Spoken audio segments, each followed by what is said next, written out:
When it comes to separating art from the artist, there's always going to be that one group of people that either like or hate what that artist created, or compare it to someone else who has been in the game longer than him. It doesn't mean that they're better, it just means that they have more experience, they know what sticks and what doesn't. Art is subjective. When I'm referring to art, I mean music. But for right now, we're going to focus on rap specifically. When you hear a rapper talk about shooting, killing, and selling drugs, we as fans eat it up because we classify that as real. But we won't acknowledge the fact that this man, this rapper, is committing to a crime. He actually killed someone. And sometimes these niggas don't even be lying. They be telling the truth. They be dry snitching on themselves. There'll be 3 people who will be covering this video. 2 of which I will have to be saying allegedly because they've never been convicted. Keep in mind going to this is all allegations. All allegations. Even though there's proof everywhere, it's still allegations. We're starting off strong with Mr. Robert Kelly. R. Kelly needs no introduction. The king of R&B and golden showers. Y'all killing me with this. I gave y'all 30 years of my film. Robert. Now, do I think you can separate the grip R. Kelly had on our parents from when we were younger, our generation? We can't even lie. R. Kelly paved the way for some of these artists, and R. Kelly made good music in his prime. But we can't forget the fact that this man committed a crime. Most of you, if not all of you, were probably conceived to an R. Kelly song or two. But his music was different. The vibe, the melody, any track that he was on was an instant hit just like that. But other people won't feel the same way, especially the victims of R. Kelly. But you also have to throw blame on their parents as well. Some of those parents sold R. Kelly their kids just to get a little front row seat to his concert. This is documented proof. Some of these parents are horrible people. When you talk to them, they get very angry. They're very angry at their parents. They say that this is all about money, that their parents were trying to get money from R. Kelly, that they've gotten money from R. Kelly in the past, that their parents introduced them to R. Kelly. So it really is a lot of he said, she said, they said.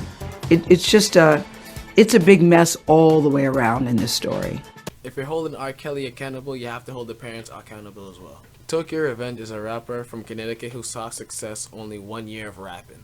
His most notable song, Hellbent with Kid Leroy, which is a song that I know him for, but I wasn't necessarily a hardcore fan of him. I know mostly 2 of his songs and that's about it. Tokyo Revenge never addressed the allegations of him being a miniature EDP, and on top of that, anyone who did speak about the topic at the time would have had their video or specific topic would have been taken down. Where's the video at? Why'd you take the video out on this that blah, blah, blah, blah. Bro, basically Tokyo messaged me and said that if the video wasn't taken down, then his label was gonna be forced to take legal action, right? If the video wasn't taken down, his label was gonna be forced to take legal action, bro. And I was like, legal action? They're gonna sue me, bro? And he was like, basically said, yeah. So I took the video down because I'm not about to go back and forth. Even though it's I mean, you could say it's freedom of speech, but then they could probably say it's defamation of character. And then, nigga, I ain't taking this to court. I ain't spending my money on no fucking bullshit to try to beat something that I don't give a fuck about. And honestly, me taking down the video really doesn't,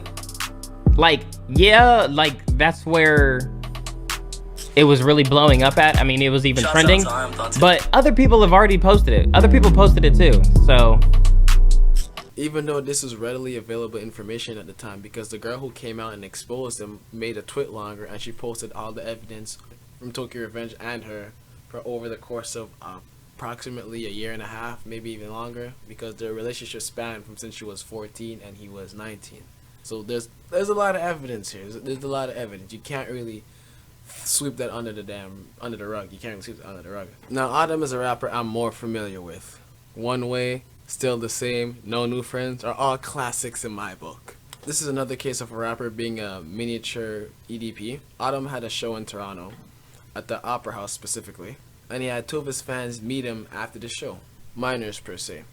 This is again where I have to say allegedly because he was never convicted. But also these girls have to be held accountable too because they also lied about their age to Adam just so they can hang out with him. It's Toronto for the first time.